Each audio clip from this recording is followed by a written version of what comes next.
En este otro libro, What Works on Wall Street, saqué 2 o 3 cositas muy básicas que no sé si se muestran de la misma forma en los gráficos anteriores, porque de vuelta dijimos, veíamos una liñita, una tablita con números. Esta es otra forma de ver lo mismo, que es dividiendo a todas las empresas en deciles, en price over earnings, es decir, las ganancias sobre el precio. Las empresas que son más caras, es decir, que tienen un price over earnings alto, rinden muchísimo peor que las empresas que son baratas, que tienen un price over earnings bajo. Y esto es contraintuitivo porque las empresas que tienen un price over earning alto son en su conjunto empresas sobre las cuales la gente tiene mucha esperanza y creen que van a ir para arriba sin tope, en una esperanza alucinante. Segundo gráfico es lo mismo, pero EBITDA sobre Enterprise Value, otra forma de ver algo parecido, y también tenés números parecidos. Vean que es en Price over Earnings, el decil más barato es 16.3%, 16.6% el decil más barato de EBITDA sobre Enterprise Value, y el decil más caro de Price over Earnings es 5.5%, y el decil más caro de EBITDA sobre Enterprise Value 5.3% anual compuesto, cuando el índice es 11.2 en el periodo que se analiza que es 1964-2009, un periodo bastante largo. Está bien que siempre tenemos el sesgo de cuándo se empieza y cuándo se termina el periodo analizado, pero sin embargo, si el periodo es largo, en general ese sesgo se limita bastante. Y acá tenés otra cosa, el tercer gráfico de este libro que tomé es Net Operating Cash Flow to Price, que básicamente sería el cash flow sobre el precio, que sería parecido a lo del EBITDA, sería parecido a lo que veíamos antes de Price over Earnings. Es algo parecido y el resultado también es parecido. Son todas 3 formas de analizarlo que te da algo parecido, que es 16,2% anual compuesto el decil más barato y 3,5% anual compuesto el decil más caro.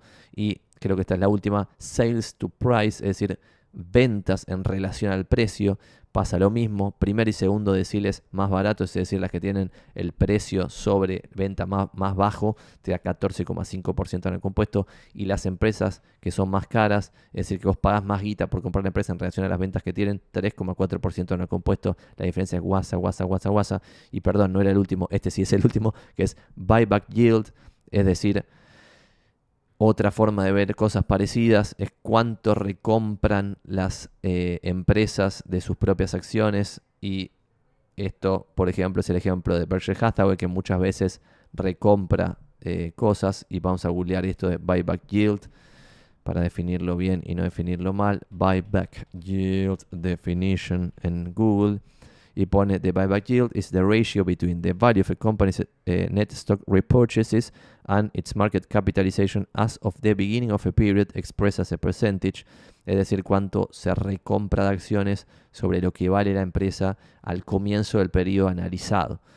Por ejemplo, Berkshire Hathaway no siempre recompra sus acciones, pero si organizan las empresas acá, como vemos en pantalla, del decil que más recompra al decil que menos recompra, el retorno es considerablemente más alto en las empresas que recompran acciones que las que no recompran acciones.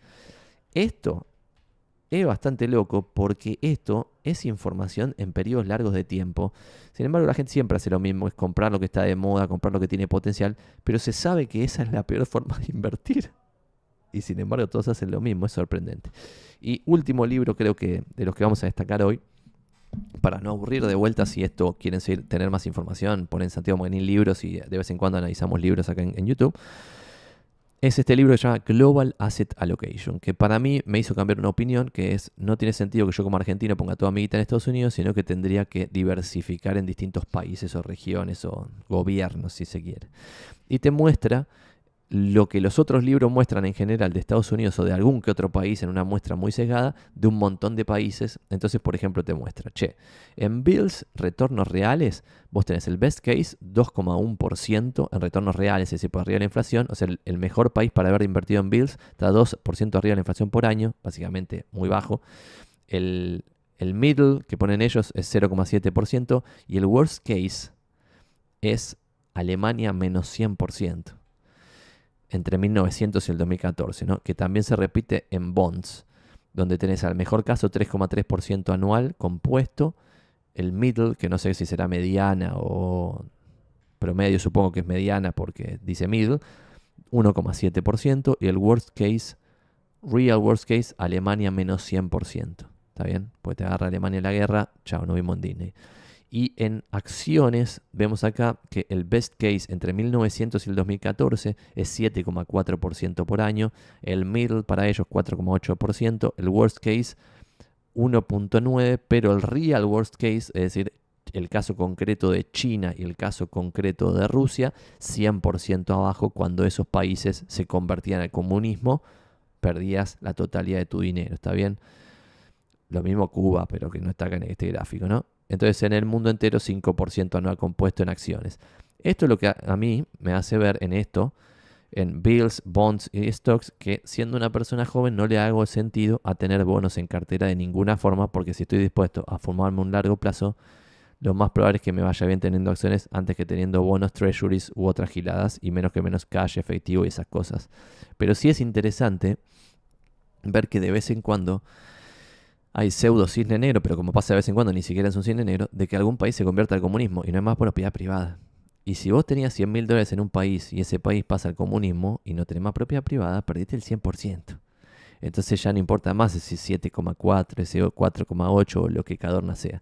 Y fíjense que ese 7,4 entre 1900 y el 2014, si vamos a la información anterior que veíamos en este otro libro, vemos que ese 7,4 casi seguro es Australia, porque acá también están tomando un periodo que comienza en el 1900. Es más, tiene que ser Australia. O sea que el mejor retorno que uno podía tener es Australia, 7 y pico anual compuesto en términos reales, en más de 100 años. Pero el peor, o sea, el mejor es 7 y pico. Pero el peor es perder la totalidad al haber puesto en China ante el comunismo. Ahora se volvió un poquito al capitalismo nuevamente y Rusia lo mismo. Pasó a la Unión Soviética, chau propiedad privada y después volvió al capitalismo.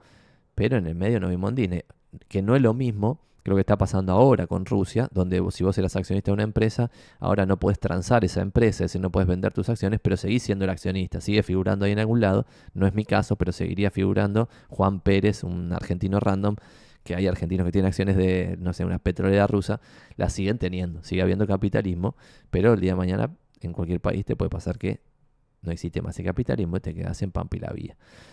Y algo loco es que estos gráficos anteriores todos están en escala logarítmica, que nos rompe un poco la cabeza, porque cuando vos ves el best case y le sacás la escala logarítmica y lo haces como vemos acá en pantalla, ves que el best case, por ejemplo, Australia, frente a la mediana del resto de los países, es muy diferente. Entonces vos debieras tener una monedita en distintos países. Esto es lo que me hace concluir esto. Y la cartera, que este libro que se llama de vuelta Global Asset Allocation, analiza varias carteras. La que a mí más me gusta es esta de Elerian, que no es un consejo de inversión, estoy hablando de un libro. Lo que dice Elerian y este libro es que recomienda él, no yo, que en US Large Cap tengas el 18%, que en Foreign Developed tengas el 18%, que en Foreign Emerging tengas el 15%, que en 30-Year Bonds tengas el 6%, que en 10-Year Foreign Bonds, es decir, hasta te hace diversificar en bonos no solo yankees, sino también del exterior y yankees, 11%, tips 6%, commodities 13% y rates, Real Estate Investment Trusts, para el ERIAN 13%. Que yo esto al verlo así, grosso modo, y diciendo, che, a mí no me gustan los bonos, yo leo esto, ni las commodities, leo esto y digo, che, esto es 18, 15 entre US Foreign Developed y Foreign Emerging, como que lo que dice el chabón es más o menos de la guita que vas a poner en acciones, un tercio en Estados Unidos, un tercio en un mix de países desarrollados y un tercio en un mix de países emergentes. Y eso es fácil de hacer hoy haciendo 3 clics en algún broker. Y por otro lado, sacando eso de acciones, te recomienda commodities, bonos y real estate. A mí no me gustan commodities y bonos, pues son activos los commodities con valor intrínseco cero y los bonos con retorno que siguen a la inflación, básicamente, porque lo vimos en 800 fuentes recién. Entonces me quedaría real estate y acciones. Entonces me queda un tercio en acciones y real estate, no sé dónde, pero donde tengamos algún edge